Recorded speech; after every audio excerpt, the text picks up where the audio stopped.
Hello friends, I hope आप सभी अच्छे होंगे। जो एनसीईआरटी की सीरीज मेरी चल रही थी उसी को दोबारा कंटिन्यू करते हुए आज हम आपको एनसीईआरटी की चैप्टर नंबर 16 की चर्चा करेंगे। एनसीईआरटी की सीरीज जो आपकी चल रही है उसको आप प्लेलिस्ट मैंने बना रखी है, वहां से पूरी कवर कर सकते हैं।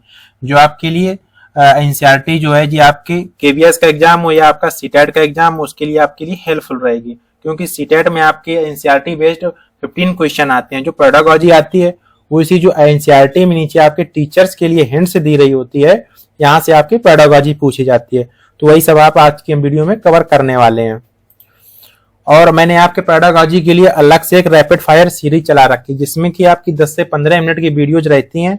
और उसमें क्या होता है, आपके रैपिड फायर की तरीके से उसमें आपका सिलेबस पूरा कवर करवा देंगे, जिससे क्या होगा, आपको पेडागोजी में कोई समस्या नहीं होगी। जैसी रैपिड फायर सीरीज पूरी हो कंप्लीट होती है, उसके बाद आपका पीवाईक्यू स्टार्ट कर देंगे चैप्टर वाइज। जैसा आप लोग कहेंगे चैप्टर वाइज तो चैप्टर वाइज, और नहीं तो पूरा आप 30 क्वेश्चन जितना आता है आपका सीटेट में, बेसिकली क्लास आपके सीटेट के लिए चलाई जा रही है।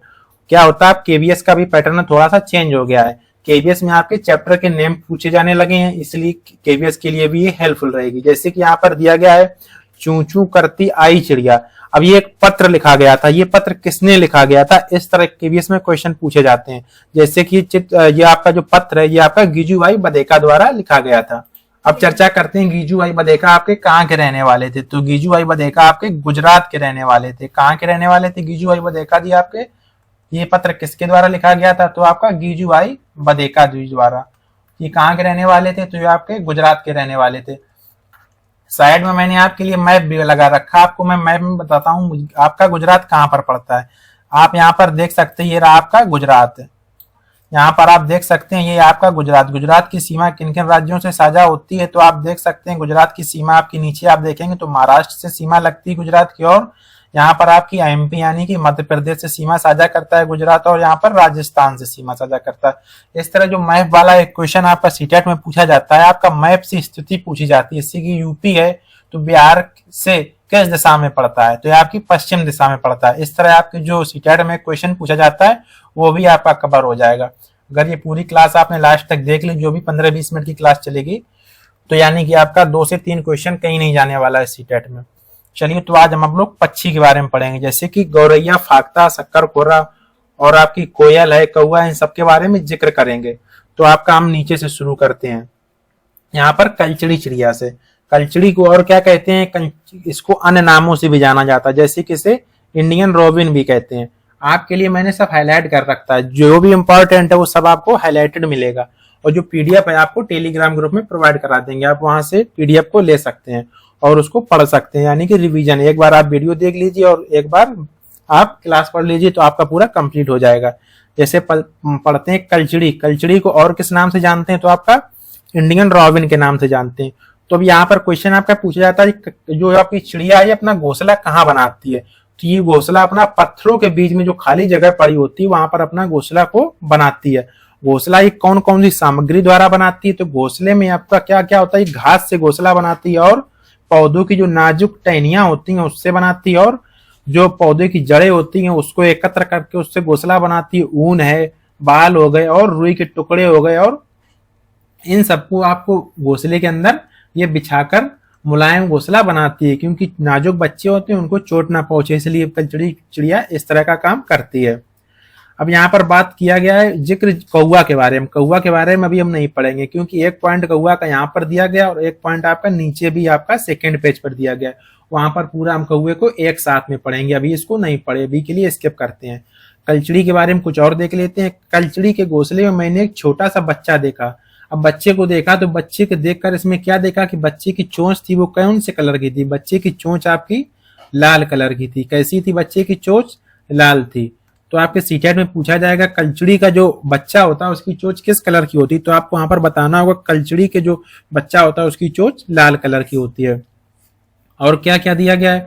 कुछ देर बाद कलचड़ी कहीं से उड़कर आई और उसके बच्चे के मुंह में कुछ रखा। यानी कि कुछ क्या रखा? तो आपके कुछ मुंह में क्या रखा? तो मुंह में भोजन, यानी कि बच्चे के लिए भोजन कहीं से कलेक्ट करके लाई थी। कलचड़ी भी अब अपने बच्चों के साथ घोंसले में बैठ गई, बच्चों के लिए भोजन ले आई और आराम से अब बच्चों के साथ कलचड़ी पक्षी भी अपने बच्चों के साथ आराम से वहीं पर बैठ गई। अब बात करते हैं कोयल के बारे में। कोयल क्या होती है? कोयल एक बहुत होशियार पक्षी है आपका, क्योंकि कोयल और कौवा दोनों सेम दिखने वाले आपके पक्षी। तो जो कोयल होती है अपने बच्चों के जो अंडे देती है वो कहाँ देती है? तो जो कौवे का घोंसला होता है, तो कौवे के घोंसले में कोयल होती है, अपने अंडे को जन्म देती है। उसके बाद क्या होता है, कौवा क्या होता है, जो कौवा अपने बच्चों को साथ में कोयल के बच्चों के भी सेता है और उनको पाल पोस कर बड़ा करता है। तो ये रही आपकी कोयल। कोयल की जो आवाज होती है बहुत मधुर होती है। अब बात करते हैं यहाँ पर, जैसे कौवा का दिया गया, तो कौवा की अब बात कर लेते हैं। कौवा क्या होता है? पेड़ की ऊंची डाली पर अपना घोंसला बनाता है, यानी कि जो पेड़ होता है, पेड़ की जो सबसे ऊंची शाखा होती है वहां पर जाके अपना घोंसला बनाता है। घोंसला किन चीजों से बनाता है? तो इसका जिक्र आपका यहाँ पर दिया गया था। कौवे के घोंसले में लोहे के तार होते हैं और लकड़ी की शाखाएं जैसी चीजें होती हैं, यानी कि जो लकड़ी की सूखी हुई शाखाएं होती हैं उससे मिलाकर अपना घोंसला को तैयार करता है कौवा। तो ये बात हो गई आपकी कहां पर? कौवे की। अब देखते हैं फाख्ता के बारे में यहाँ पर जिक्र किया गया है। फाख्ता क्या होता है? जो कैक्टस का एक पौधा होता है, कैक्टस के पौधे में आपको क्या होता है? कांटे देखने को मिलते हैं। जो कांटे वाले आपके पेड़ पौधे होते हैं उसकी जो कांटे होते हैं उससे मिलाकर जो फाख्ता पक्षी होता है आपका घोंसला तैयार करता है, जैसे कि कैक्टस के कांटों से या मेहंदी के कांटों से। मेहंदी का पेड़ होता है उसमें भी आपके कांटे होते हैं। तो फाख्ता पक्षी होता है, इनसे अपना घोंसला को तैयार करता है, यानी कि कांटों से घोंसला को तैयार करता है। अब बात करते हैं गौरैया के बारे में। गौरैया आमतौर पर घर में या आसपास दिखाई देती है। घर में भी आपको गौरैया देखने को मिलती है, जिसको कि घरेलू चिड़िया भी कहते हैं। वह कहीं भी घोंसला बना लेती है, जैसे कि कहीं भी कहां पर? तो आपके अलमारी के पीछे या आईना, यानी जो घर में शीशा होता है, शीशा के पीछे आप गांव में देखे होंगे, वहां पे क्या होता है? अपना घोंसला को बना लेती है। कौन सी? तो आपकी गौरैया। घर की दीवार के पीछे भी अपना घोंसला बना लेती है। यहाँ पर जिक्र किया गया घर की दीवार होती है, वहां के पीछे भी अपना गौरैया घोंसला बना लेती है। अब बात करते हैं कबूतर के बारे में। हूबहू सीटेट में पूरा आपका यहीं से पूछा जाता है। आपने अगर ये सीरीज पूरी कवर कर ली ईवीएस की, और उसके बाद में रैपिड फायर सीरीज जो मैं आपकी पेडागोजी के लिए करा रहा हूं उसको कवर कर ली, तो आपके सीटेट में 30 नंबर कहीं नहीं जाने वाले। 28 तो आपके हूबहू क्लास से ही आएंगे। अब जैसे कबूतर के बारे में यहाँ पर जिक्र किया गया, कबूतर के बारे में देख लेते। कबूतर अपना घोंसला कहाँ पर बनाता है? तो कबूतर आपने देखा होगा सर्वप्रथम ये जो खंडहर घर पड़े होते हैं, जिसमें कि अब निवास नहीं होता है, मनुष्य का निवास नहीं होता, यानी कि खंडहर घर। खंडहर घर किसे बोलते हैं? जिसमें मनुष्य का निवास नहीं होता है। उस प्रकार के खंडहर घरों में या पुराने घरों में कबूतर अपना घोंसला बनाता है। अब जिक्र करते हैं बसंत गौरैया के बारे में। बसंत गौरैया क्या होती है? गर्मियों के दिनों में टुक टुक करती रहती है। आपने देखा होगा ये अपने शीशा में जो अपना जो ग्लास होता है, मिरर होता है, उसमें जो अपना चेहरा को देखती है, तो चेहरा में ये अपना चोंच को डंक मारती है, जिससे कि टुक टुक की आवाज आती है, टुक टुक भी करती रहती है। तो जो पेड़ के तने में अपना गहरा छेद बनाकर अपना घोंसला बनाती है और उसी में क्या करती है बसंत गौरैया? उसी में अंडे को देती है। यानी कि बसंत गौरैया अपना घोंसला कहाँ बनाती है? तो पेड़ के तने में अपना घोंसला बनाती है। अब बात करते हैं दर्जन चिड़िया को। आपको मैंने लास्ट क्लास में भी दर्जन चिड़िया को आपको मैंने ट्रिक से याद कराया था। यहाँ भी देखते हैं दर्जन चिड़िया जो है वो जैसा नाम वैसा काम। यहाँ पर ऐसा क्यों कहा गया, जैसा नाम वैसा काम? दर्जन चिड़िया जो होती है, जैसे कि आप इसको रिलेट कर सकते हैं दर्जी से। दर्जी का काम क्या होता है? दर्जी का काम होता है कपड़े को सीना। किसको? तो आपको कपड़े को सीना। तो यानी कि दर्जी का काम होता है कपड़े को सीना, तो आप दर्जी से रिलेट कर सकते हैं। दर्जन यानी कि दर्जन चिड़िया भी क्या करती है? पत्तों को सी कर, यानी कि इसकी चोंच कैसी होती है? चोंच नुकीली होती है। नुकीली चोंच से वो क्या करती है? पत्तों को सी कर अपना घोंसला बनाती है और उसी में अपने अंडों को देती है। ये बात हो गई आपकी दर्जन चिड़िया की, यानी कि नुकीली चोंच से पत्तों को सीकर उसी में घोंसला बनाती है और अंडों को देती है। अब बात करते हैं शक्कर खोरा की। शक्कर खोरा का घोंसला किस प्रकार से बना होता है और ये अपना घोंसला कैसे तैयार करता है, अब इसकी बात यहाँ पर करते हैं। शक्कर खोरा क्या होता है? घोंसले में बाल होते हैं और क्या होता है? बारीक घास होती है और पतली टहनियां होती हैं। ये सब शक्कर खोरा के घोंसले में आपको देखने को मिलती हैं, जैसे कि सूखी पत्तियां हो गई, रुई है और पेड़ की छाल के टुकड़े, ये सब आपको शक्कर खोरा के घोंसले में देखने को मिलते हैं। कपड़ों के चीथड़े, यानी कि चीथड़े मीन्स जो कपड़ों के टुकड़े होते हैं, छोटे छोटे से जो कपड़ों के टुकड़े होते हैं, वो सब आपके शक्कर खोरा के घोंसले में देखने को मिलते हैं। और इसमें मकड़ी के जाले से द्वारा, मकड़ी के जाला होता है वहां पर ये अपना जाला बना देता है। मकड़ी यानी कि यहाँ पर अपना जाला बना देता है, एक विशेष प्रकार की लाइन धागा टाइप का खींच देता है यहाँ पर शक्कर खोरा के घोंसले में। ये सब आपके लिए मैंने हाईलाइट कर रखी है। आपको पीडीएफ हम टेलीग्राम ग्रुप पे दे देंगे, वहां से भी एक बार आप इसको कवर कर लेंगे, जिससे क्या होगा, आपका रिवीजन भी हो जाएगा। अब बात करते हैं वीवर पक्षी के बारे में। वीवर पक्षी को मैं मनुष्य से रिलेट करके अक्सर पढ़ाता हूं इसको, क्योंकि मनुष्य से ही कहीं ना कहीं ये वीवर पक्षी रिलेट करता है। वीवर पक्षी कैसे है, ये सभी नर वीवर क्या करते हैं, अपने घोंसलों को बनाकर तैयार करते हैं। जैसे कि मनुष्य क्या करता है, जैसे आप लोग क्या कर रहे हैं, अभी पढ़ाई कर रहे हो, पढ़ाई करने के बाद क्या करेंगे, अच्छी चीज जॉब लेंगे, और जॉब के बाद अच्छा सा घर बनाएंगे। उसके बाद लड़की क्या करेगी, आपको सिलेक्ट करेगी, हाँ अच्छा ठीक, अच्छा घर है, अच्छा मकान है, अच्छी है इसकी सैलरी है, यानी कि इससे शादी कर लो। सेम उसी तरह आपका वीवर पक्षी कुछ ना कुछ, आपकी जो फीमेल वीवर पक्षी होती है कुछ ना कुछ इसी तरह से प्रतिक्रिया करती है। क्या करती है, सभी नर वीवर अपने घोंसले को बनाते हैं। मादा वीवर उन सभी घोंसलों को देखती है और उनमें से एक सबसे जो अच्छा घोंसला होती है उसको यहाँ पर चुनती है। जो सबसे बेस्ट घोंसला होता है उसी को चुनती है और उसी में क्या करती है, अंडे को जन्म देती है। अब यहाँ पर बात कर लेते हैं पक्षियों के दुश्मन, यानी कि पक्षियों के दुश्मन कौन कौन से समाज में पाए जाते हैं, उनके बारे में यहाँ पर जिक्र किया गया। जैसे कि पक्षियों के कुछ मनुष्य होते हैं जो पक्षियों को मारते हैं, यानी कुछ पक्षियों को मारकर खाती भी है। जैसे कि कुछ लोग क्या करते हैं, उल्लू को मारकर खाते हैं। उल्लू आपका रात्रिचर वाला पक्षी, यानी कि वो रात में जागता है। जैसे कि मनुष्य, पक्षियों के दुश्मन कौन कौन से होते हैं, मनुष्य हो जाते हैं और कुछ जानवर भी हो जाते हैं। जानवर में कैसे, जैसे कि आपका बिल्ली है और आपके कुछ कौवे भी हो जाते हैं, गिलहरी है, चूहे, ये सब क्या करते हैं, मौके पाते ही ये क्या करते हैं, पक्षियों के घोंसले को नष्ट कर देते हैं और उसमें जो अंडे होते हैं उनको भी तोड़कर नष्ट कर देते हैं। ये रहा आपके पक्षियों के दुश्मन। अब आपके सीटेट में क्वेश्चन कैसे पूछा जाएगा, पक्षियों के दुश्मन कौन होते हैं, यानी उनके स्वयं की प्रजाति के पक्षी या दुश्मन या इनमें से कोई नहीं, इस प्रकार के क्वेश्चन आपका सीटेट में पूछा जाता है। ये पक्षी वाला जो चैप्टर होता है ये सीटेट में आपका बहुत ज्यादा पूछा जाता है। 2 से 3 प्रश्न आपके सीटेट में आते ही आते हैं पक्षी वाले क्वेश्चन से। अब यहाँ पर एक पजल दी गई, पजल देख लेते हैं। एक पक्षी ऐसा जिसकी दुम पर पैसा, दुम मीन्स यानी कि पूंछ, जिसकी पूंछ पर पैसा, सिर से दुम तक दिखे नीला ही नीला। तो ये कौन से पक्षी की यहाँ पर बात की गई, यहाँ पर संकेत भी आपके लिए दिया गया है। जैसे कि हमारा राष्ट्रीय पक्षी, तो हमारा राष्ट्रीय पक्षी कौन होता है, आपके लिए मैंने पहले से लिख रखा है, आपका राष्ट्रीय पक्षी मोर होता है। आगे देखते हैं नेक्स्ट पेज पे और क्या क्या आपके लिए मैंने हाईलाइट कर रखा है, उसको आगे और कवर कर लेते हैं और देखते हैं आगे क्या। जैसे कि यहाँ पर दिया गया, पक्षी केवल अंडे देने के लिए घोंसले बनाते हैं। यहाँ पर पक्षी क्या करते हैं, पक्षी केवल अपने बच्चों को, यानी बच्चे के लिए अंडे देने के लिए घोंसलों को तैयार करते हैं। जैसे ही इनके बच्चे क्या होते हैं, बड़े हो जाते हैं, इनके बच्चे भी आसमान में उड़ने लगते हैं और इधर उधर दाना चुनने के लिए जाने लगते हैं। इधर उधर जब जैसे ही पक्षी के बच्चे जाने लगते हैं, वो क्या करते हैं, घोंसले को छोड़ देते हैं। वहीं पर इनका जिक्र किया गया, जब अंडों से बच्चे निकल जाते हैं तो वे घोंसले छोड़कर उड़ जाते हैं। पक्षियों के साथ साथ अन्य जानवरों का भी यहाँ पर रिलेट करके दिया गया है। दूसरे जानवर भी अलग अलग जगहों पर रहते हैं, कुछ जमीन पर तो कुछ जमीन के नीचे रहते हैं और कुछ पेड़ों पर तो कुछ पानी में रहते हैं। आगे देखते हैं पक्षियों के पंख के बारे में, पंजे हैं जो पंजे के बारे में यहाँ पर जिक्र किया गया। नेक्स्ट पेज पे आपके पंख के बारे में जिक्र किया गया, चोंच के बारे में। पक्षियों के पंजे, यानी कि जैसा काम वैसे पंजे। पानी में तैरने वाले पंजे कैसे होते हैं, इस तरह आप देख सकते हैं, ये रहे इनकी फिंगर और बीच में आपका मकड़ी के जाले की तरह इनकी फिंगर जुड़ी हुई होती है। यहाँ से आपका क्वेश्चन नहीं आता, आप जानकारी के लिए देख सकते हैं। टहनियों को पकड़ने वाले जंगल, यानी जो पेड़ की टहनियां होती हैं वहां पर जो पक्षी बैठते हैं, जैसे कौवा हो गया, तो उसके पंजे आप कुछ इस तरह होते हैं, इनके बीच में जालानुमा आकृति नहीं होती है।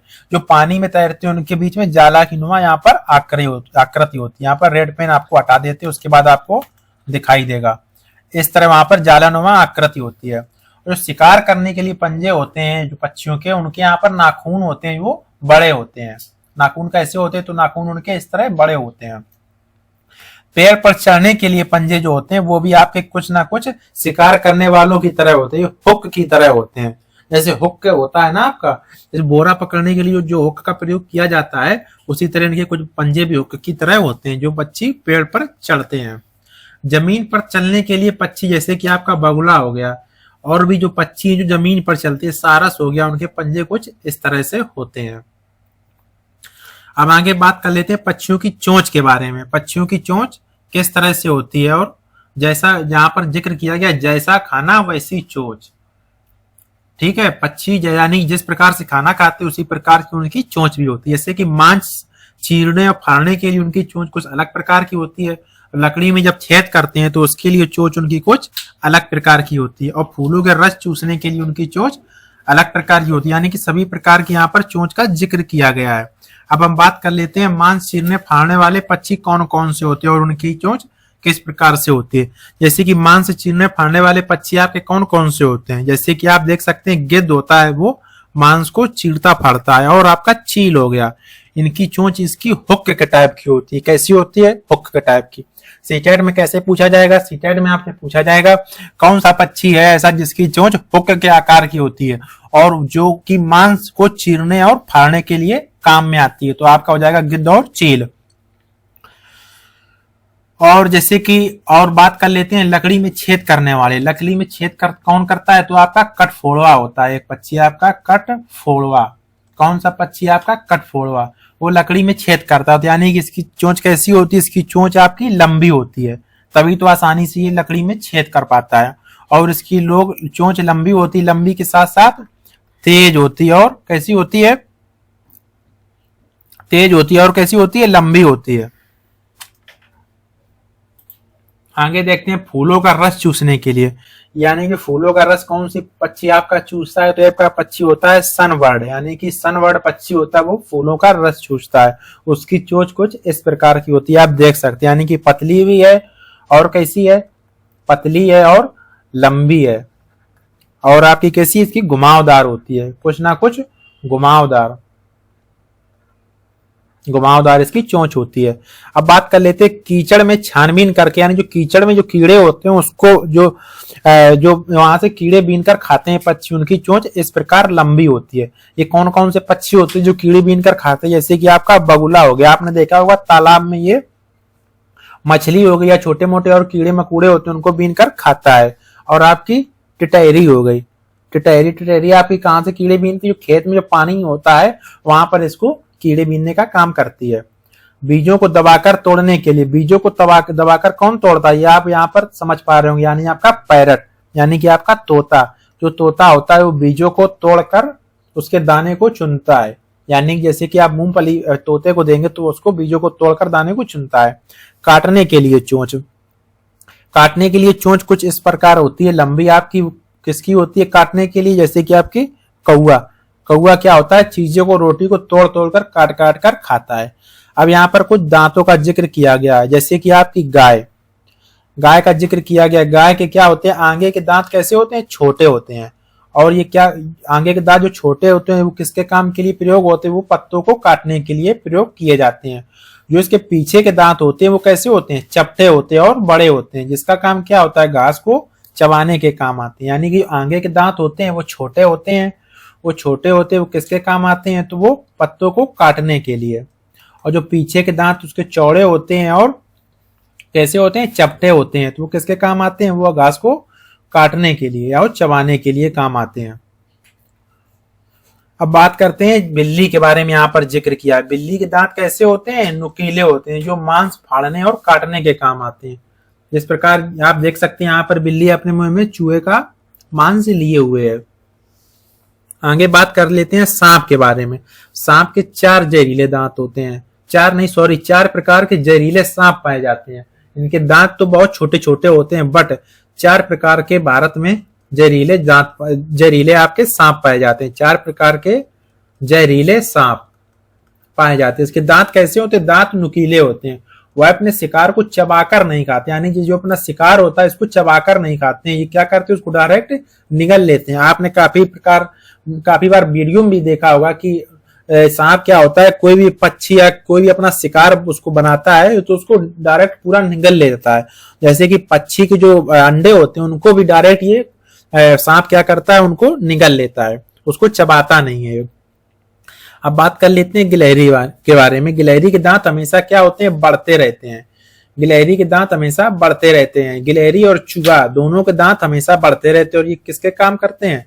ये अपने दांतों से कुछ ना कुछ काटती और कुतरती रहती हैं, क्योंकि इनके दांतों में एक प्रकार की कुछ उलझन टाइप की होती है, इसलिए दांतों को ये दांतों से कुछ ना कुछ काटती रहती हैं, कुतरने के कारण इनके दांत घिसते रहते हैं। और गिलहरी की एक विशेषता ये भी है कि गिलहरी जैसे आज गिलहरी को कुछ भोजन प्राप्त हुआ कहीं से, तो गिलहरी कहीं ना कहीं उसे मिट्टी के नीचे उसको छुपा कर रख देती है, जिससे क्या होता है नेक्स्ट डे अगर उसको कहीं ना कहीं से भोजन नहीं मिल रहा है तो उसी भोजन को दोबारा वहां से निकाल कर वो खा लेती है। यानी कि गिलहरी कुछ क्या करती है, तो भोजन को जमीन के अंदर छिपाने का भी काम करती है। और देख लेते हैं क्या इंपॉर्टेंट, और इसमें कुछ इंपॉर्टेंट नहीं, जितना था मैंने आपको पूरा कवर करा दिया। अब इसकी पीडीएफ आपको टेलीग्राम ग्रुप पे मिल जाएगी। जो मैप वाला आपका क्वेश्चन था वो भी मैंने आपको करा दिया था। ये रही आपकी आज की क्लास। आपको अगर क्लास अच्छी लगी हो तो आप क्लास को लाइक कर सकते हैं और चैनल को सब्सक्राइब कर सकते हैं। इसी तरह आपकी एनसीईआरटी सारी मैं कवर करा दूंगा। सीटेट एग्जाम का अभी बहुत समय है, एग्जाम आने से पहले आपकी बहुत ही स्पीड में, बहुत ही जोरदार तरीके से आपकी रैपिड फायर सीरीज चल रही है, जिसमें कि सारा सिलेबस आपका मैं कवर कराने की बहुत जल्दी कोशिश कर रहा हूं। जैसे ही सिलेबस 2 से 4 दिन में कंप्लीट होता है उसके बाद मैं आपकी पीवाईक्यू सीरीज चालू कर दूंगा, यानी कि चैप्टर वाइज भी चालू कर दूंगा और कंबाइंड यानी कि पूरा पेपर की तरीके से पेपर आपका चालू कर दूंगा।